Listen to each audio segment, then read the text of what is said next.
ज्ञान मार्ग, कर्म मार्ग और उपासना मार्ग।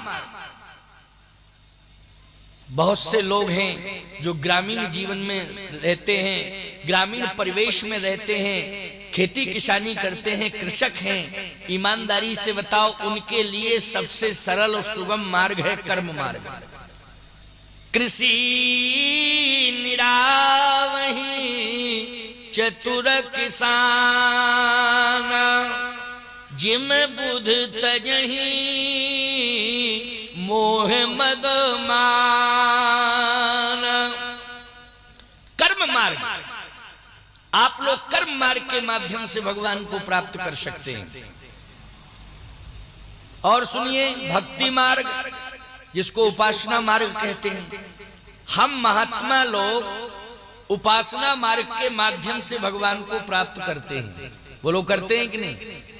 किसान कर्म मार्ग के माध्यम से भगवान को पाना चाहता है। हम महात्मा उपासना मार्ग के माध्यम से भगवान को पाना चाहते हैं। लेकिन जो कर्मकांडी ज्ञानी हैं, वो ज्ञान मार्ग के माध्यम से परमात्मा को प्राप्त करना चाहते हैं।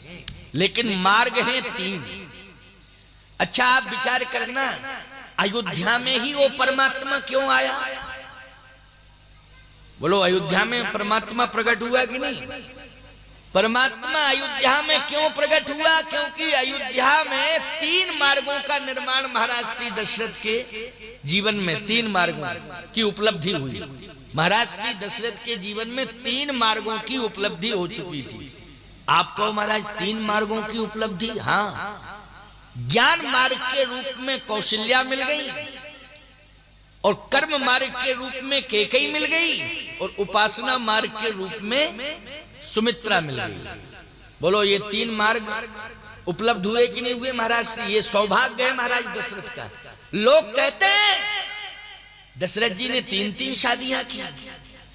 महाराज श्री दशरथ ने 3-3 शादियां की, तो दूसरा बोला इसलिए 3-3 शादियां की क्योंकि संतान नहीं हो रही थी, तो संतान की प्राप्ति के लिए महाराज दशरथ ने 3-3 शादियां की। गलत। महाराज श्री दशरथ जैसा महान दुनिया में कोई नहीं हो सकता है। महाराज श्री दशरथ जैसा भक्त दुनिया में कोई नहीं हो सकता है। महाराज श्री दशरथ जैसा ज्ञानी दुनिया में कोई हो नहीं सकता। महाराज श्री दशरथ जैसा उपासक दुनिया में कोई नहीं हो सकता। महाराज श्री दशरथ 3 काल त्रिभुवन जग माही, भूरि भाग दशरथ सम नाहि। दशरथ के समान कोई भाग्यवान नहीं। इसलिए 3-3 विवाह नहीं किए हैं महाराज दशरथ ने कि संतान की प्राप्ति हो।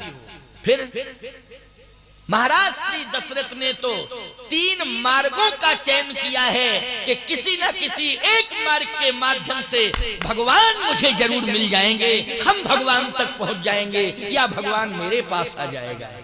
बोलो भाई, या तो हम भगवान तक पहुंच जाएंगे या भगवान मेरे पास।